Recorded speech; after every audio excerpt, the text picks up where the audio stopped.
În perioada 22 octombrie-2 noiembrie 2011, verifică sunetul și imaginea, dar mai ales inima. Radio Iași împlinește 70 de ani și se cântărește în diversitatea genurilor.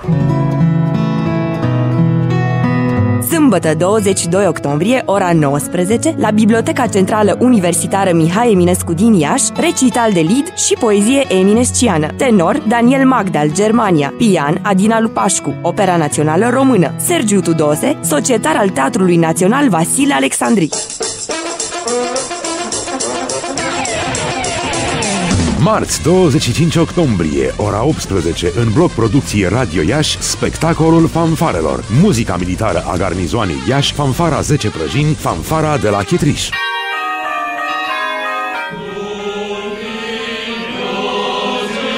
Miercuri, 26 octombrie 2011, ora 17, în bloc producție Radio Iași, corul Apostolii, dirijat de preot Mircea Stoleriu și moment coral instrumental romano-catolic. Azi vă spun și eu. Joi, 27 octombrie, ora 18, în bloc producție Radio Iași, Mircea Vintilă susține artiștii ieșeni. Baraci, din urmă vine Beleni.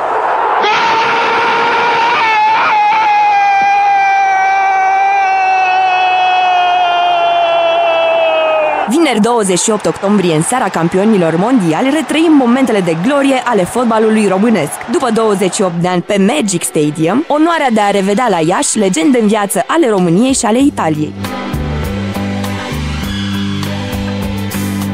Vă dăm întâlnire cu actorii pe care îi îndrăgiți sâmbătă 29 octombrie, ora 18, în bloc producție Radio Iași, dramatizare Eficiența, după Aldo Nicolai, One Woman Show, Georgiana Elena Popan. Duminică 30 octombrie 2011, tot de la 6 seara și tot în bloc producție Radio Iași, O femeie singură, One Woman Show, Maya Morgenstern, pe un text de Dario Fo. Este dans, este teatru, este film.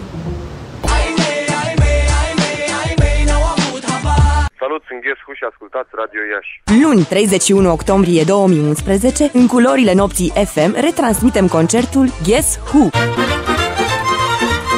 Marți, 1 noiembrie și miercuri, 2 noiembrie, începând cu ora 18, la Casa de Cultură a Studenților din Iași, reunim 60 de interpreți de muzică populară din județele Moldovei, din Brăila, Tulcea, Buzău, din Republica Moldova.